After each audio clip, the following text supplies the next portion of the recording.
Long live Mao Zedong thought. It is the slogan partially obscured being painted over on a Beijing wall here in 1985. But what is Mao Zedong thought, and how do we know it?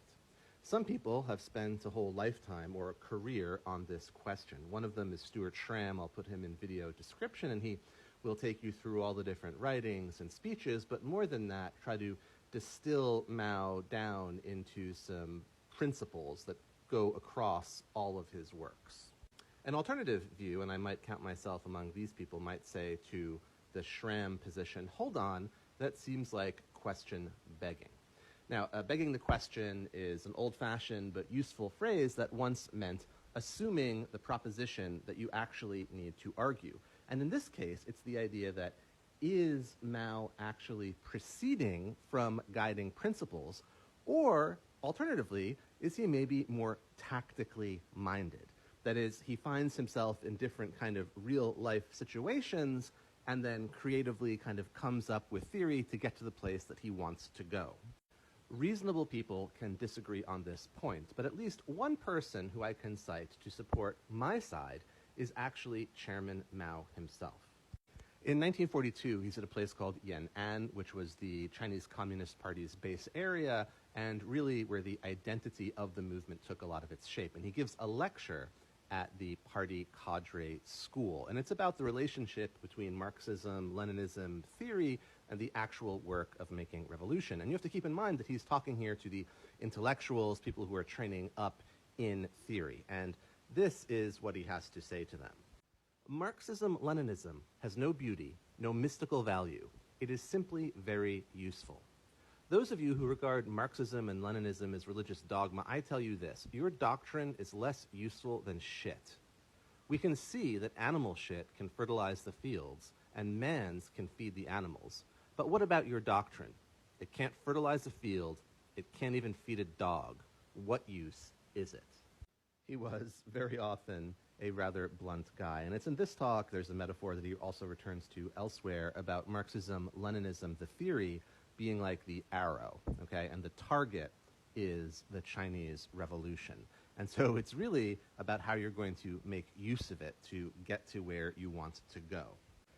Now, here's where it gets really interesting about how we know Mao and his thought, because some of the intrepid among you might actually want to look this piece up. And I'm going to bet that maybe all of you, or 99 out of 100 of you, would not be able to find the words that I quoted, at least not very easily.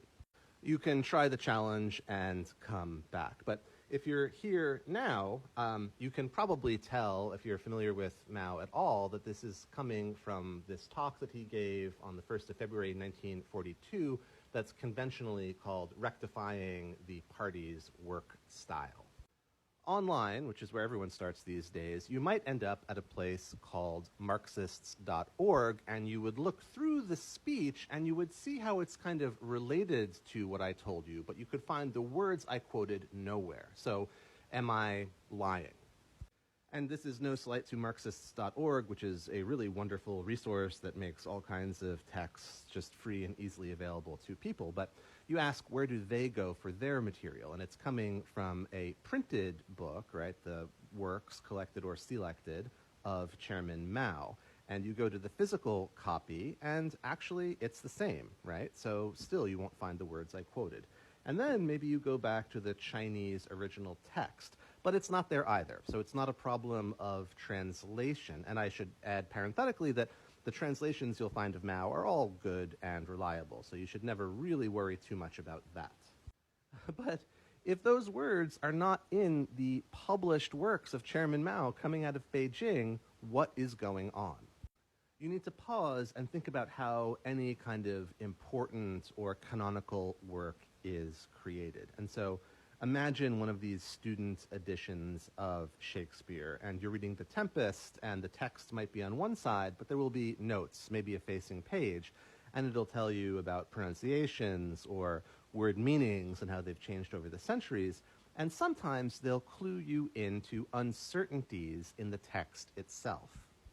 Maybe the first folio, one printing, had one phrase and a different one had another, and there are different compilers and typesetters and so on, and scholars got together, sat down, and gave you their best level guess, keeping all of the context in mind. In pre-digital times, there was a basic scholarly tool called a variorum edition, where for some important text, it would show you each of these alternatives, and you could sift through and make your own decisions. Basically, at the first level, Mao's works are just like this. Especially for before 1949, do we have the notes that Mao made? And of course, he would speak differently than what he had prepared. Was there an outline? Did a transcript or a recording exist? Can we hear every part of it clearly? Do multiple different people who took notes agree, or are there differences? I'm showing you an interesting example of that here. It's an early printing of the speech that I was quoting to you from. And those of you familiar with it as it exists now will immediately notice that the title is different. And I'll put that next to it so you can compare. Now, just because something is the first printing doesn't necessarily make it authoritative. And does the title completely change the meaning? No, but if something as basic as the title changes, then it shouldn't surprise you that also internally there are lots of changes as well. Mao is really important, more so than Shakespeare, in the world in which these texts are produced, because it's going to influence politics and people's daily lives. And so there's this extra layer of interests at play. I'm not suggesting there's anything nefarious or unusual about this, and it should be pretty familiar to anyone who works in this area, the way texts are produced, and they leave all sorts of interests and fingerprints all over them. So in this specific example, is it okay for Mao to sound a little bit scatological, or is that not sufficiently dignified? Now, just speaking personally, I kind of prefer the less airbrushed, more messy Mao, and find him more problematic, but also more charismatic and interesting. The people producing the official text went in a different direction. And so to close the loop, if you wanted this, you would go back to Stuart Schramm, who's doing it in a scholarly way and kind of prioritizing his level best guess at what is most accurate to the original version. And again, none of this was secret per se, because you would get versions circulating in the mainland at the time in so-called kind of nebu cankao, like internal reference versions that party members might read, but not the general public. I want to take a moment here and editorialize, and that in the past there have been a lot of people who come to my page and are very unhappy with my content, particularly, I think, people who are Marxists, Leninists, or Maoists when I speak on related topics. And I think it's in part from a misunderstanding, because I am not telling you anything here about how to interpret Mao and make meaning of him for you in your life and time and context. That is the great adventure of the dialectic, and that's your job, right? And there, I think there are only a couple of questions. The first is, do you put in the work to understand him and make your own interpretation? And second, can you make that interpretation from your context persuasive to others? And I'm not here to get in the way of that at all. Here on this channel generally, I talk about the history, what something meant at the time it was produced, why that might have been persuasive, how that changed over time, and so on. And while I am in no way a Maoist, I would urge everyone to read some Mao, and it might open up vistas for you. But let's return and maybe now talk about a third and more general level operating here, and that is the question of authorship. Who wrote all of this exactly? And that we can extend not just to Mao, but to Deng Xiaoping, the leaders that come after him, and, even the current leader, Xi Jinping, has his own selected works published. Politicians use ghostwriters. Consider an international comparison, and Barack Obama is a great speaker. But when he gives a talk, you probably don't assume that those words are necessarily his, right? There's a speechwriter who, of course, is writing toward Obama's goals and as best he can in his voice for the former president to perform. And obviously, Obama has a relationship to that. He approves it. He says those words or orders rewrites. Chinese leaders operate this way too, but to a much greater extent, because they are not only giving speeches, but they are also required to make some kind of novel contribution to the theory and practice of socialism.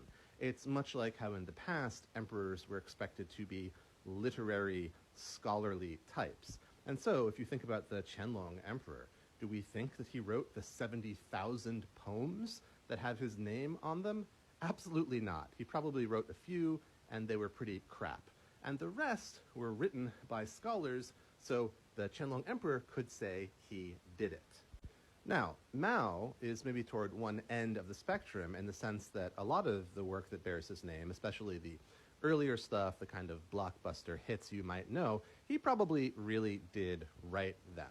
But on the other end of the spectrum, we would see someone like Xi Jinping, who is famous for being not academically inclined. And so there's grave doubt as to whether he wrote a single character of his own published works. That's not to say he wasn't involved in their creation. Of course, he talks to his ghostwriter, kind of explains the direction that he wants to head in. And a notable thing, I think, about the current and recent administration is the extent to which some of these sort of theoretical ghostwriter types have been elevated in the party hierarchy. Now, for those of you who, for reasons of work or academic requirements, have had to read a lot of the party's recent theoretical writing production, it's worth pondering, does it sound like Mao and his talk to intellectuals that their theories were shit and not worthy to even feed a dog, or does it sound like something else? Is it exciting, in other words, or is it more like stereotyped writing of the kind of eight-legged essay type that Mao always railed against? And I will leave the final word here to the chairman speaking in February of 1942. Stereotyped party writing is a vehicle for filth, a form of expression for subjectivism and sectarianism. It does people harm and damages the revolution, and we must get rid of it completely.